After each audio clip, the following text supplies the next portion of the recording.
Okay, so real quick, we're going to just talk about properties of metals and nonmetals. It's going to be very, very short. All we're going to do is make a table. So these are the properties for metals, and these are the properties for nonmetals. Very, very simple. Okay. All you're really going to have to be able to do is say, okay, this is the property. Is this a metal or a nonmetal? Okay, so metals are lustrous, meaning shining. Okay.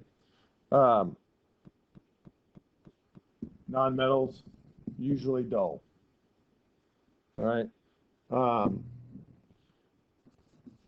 Metals are usually solids at room temperature.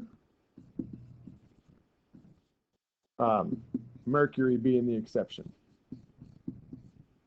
Okay, it's a liquid. Nonmetals are mostly gases.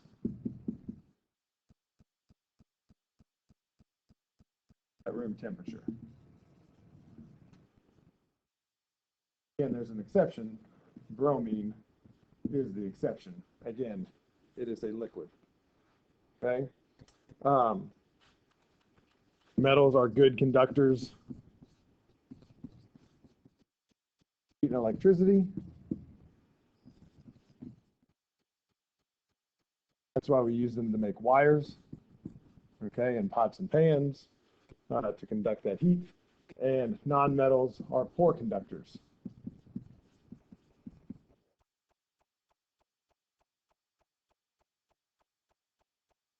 Of heat and electricity. You'll also see this written as they are good insulators. Okay, they're good insulators. Metals are malleable and ductile. Okay, so two terms there you may not have heard. Malleable means it can be hammered. Okay, hammered into sheets.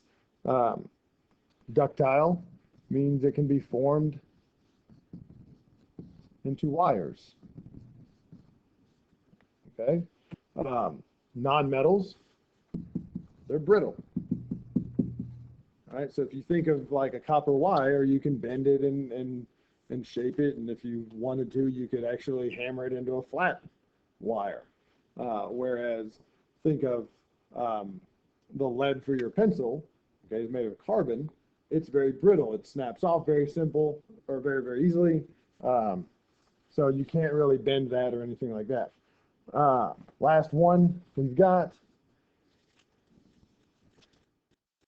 is that metals tend to have high melting and boiling points.